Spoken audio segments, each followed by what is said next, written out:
Hi everyone, my name's Andrew Sorensen and welcome to our June market update. Well, I'm not sure if you can believe it, end of financial year, we're in the last month now. So just kicking off with some recent results.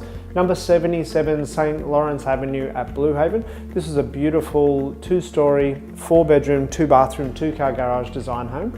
We sold this property prior to auction for $520,000 to a local buyer who's upgrading from a smaller 3-bedroom home. So it's great to see when people are actually growing their family and coming back to us and moving up in the ranks so that they've got more room to grow.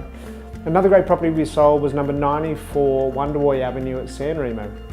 And this particular property was great for investors. It was a 3-bedroom house with a 2-bedroom separate granny flat to the rear of the property.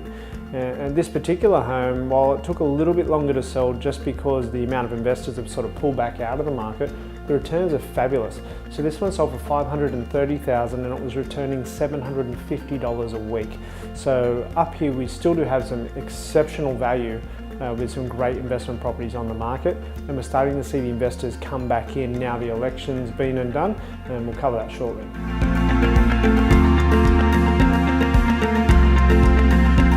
Okay, some brand new properties this week. Number 85 Iluka Avenue at San Remo. This is a beautiful renovated 3-bedroom, 2-bathroom, triple-car garage property here.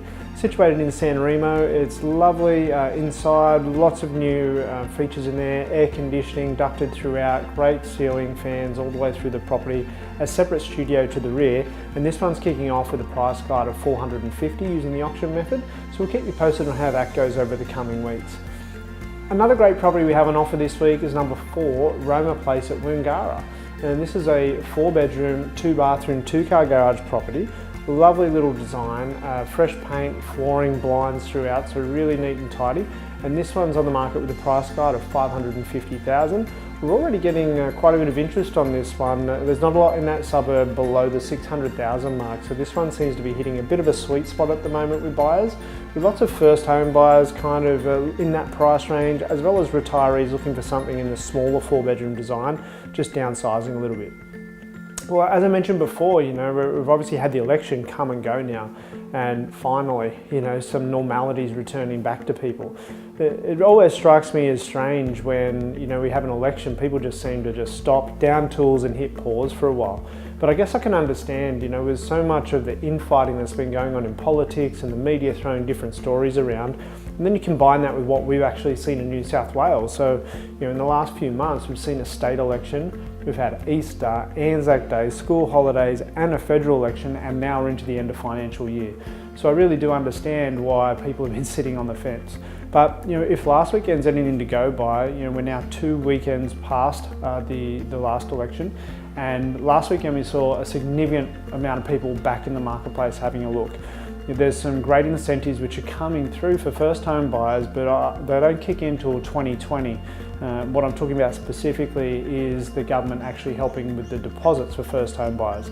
So I don't see that we're going to see much difference in the first home buyer activity because they've already been strong for the last 6 to 12 months anyhow.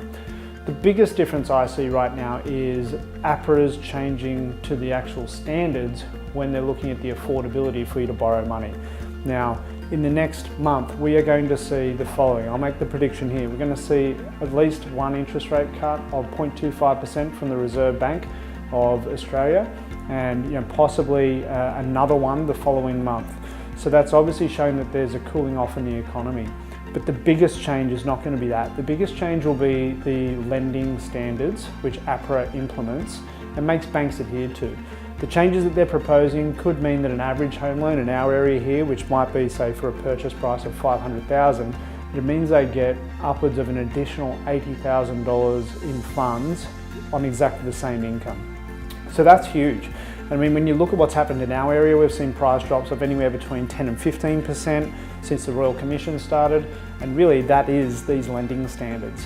And if they open the taps again, I think we're definitely going to see a fast run towards the end of the year, possibly even price rises. Anyhow, that's all speculation, but you know, I've been doing this a while. I'm going to back myself and say we're at least going to see an interest rate cut, and that will definitely do things out there in the economy and get a little bit more activity happening, that's for sure. My name's Andrew Sorensen, thanks for watching. Catch up again soon.